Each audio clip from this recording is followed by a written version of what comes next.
رمضان کا مہینہ جیسے ہی آتا ہے ایک بحث شروع ہو جاتی ہے کہ بھائی پیشہ ور بھکاریوں کو پیسے نہ دیں۔ جی یہ تو ہر سال ہوتا ہے۔ لیکن پھر سوال یہ اٹھتا ہے کہ اگر انہیں نہیں تو پھر ہماری زکوٰۃ اور صدقات کے اصل حقدار کون ہیں؟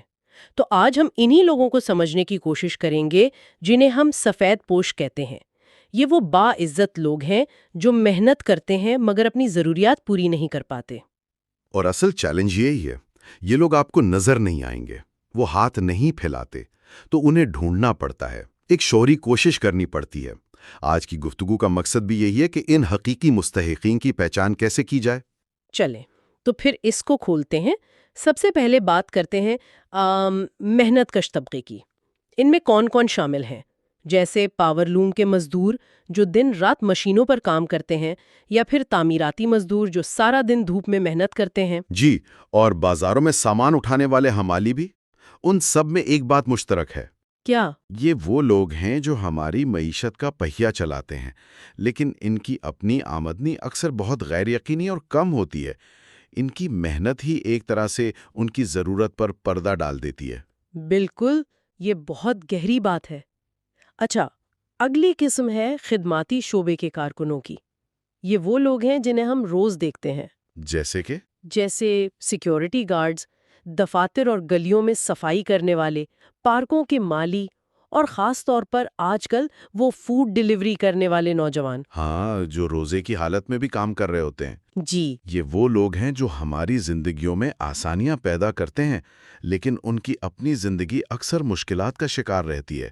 ان کی خدمات ضروری ہیں، مگر معاوضہ اکثر ناکافی ہوتا ہے۔ پھر بات آتی ہے خدمات فراہم کرنے والوں کی، یعنی جو ہمارے اور بھی قریب ہیں۔ ہاں، جیسے گھروں میں کام کرنے والی خواتین، کک، نینی یا بزرگوں کی دیکھ بھال کرنے والے۔ بالکل، اس سے تو تلاش اور بھی قریب آ جاتی ہے۔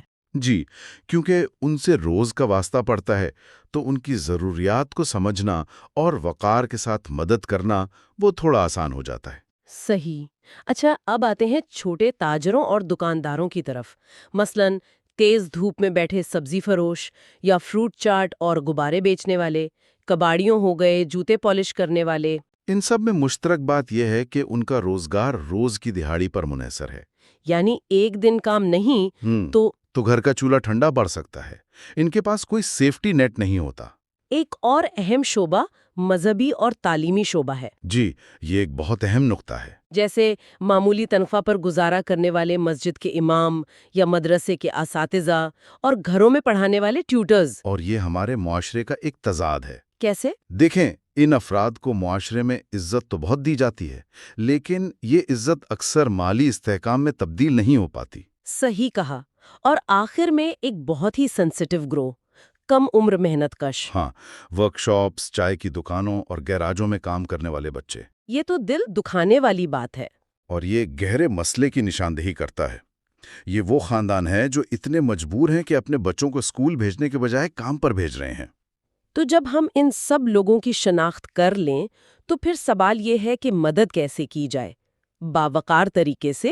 سب سے پہلی اور اہم بات، خاموشی سے مدد کریں، تاکہ کسی کی عزت نفس مجروح نہ ہو، دکھاوا نہ ہو یعنی۔ بالکل۔ دوسرا یہ کہ صرف رمضان میں نہیں بلکہ باقاعدگی سے مدد کریں، تسلسل اہم ہے۔ اور کیا صرف نقد رقم ہی دی جائے؟ ضروری نہیں، نقد رقم کے علاوہ راشن، کپڑے یا ضرورت کا کوئی اور سامان بھی دیا جا سکتا ہے۔ اور سب سے اہم بات، رحم کا انداز نہ اپنائیں بلکہ اسے ایک حق سمجھ کر دیں۔ حق سمجھ کر دیں، یہ بہت اہم ہے۔ جی، یہ عمل خیرات سے بڑھ کر ایک سماجک ذمہ داری اور ہمدردی کا اظہار بن جاتا ہے۔ تو آج کی گفتگو کا خلاصہ یہ ہے کہ سفید پوش لوگ وہ ہمارے ارد گرد ہی ہیں۔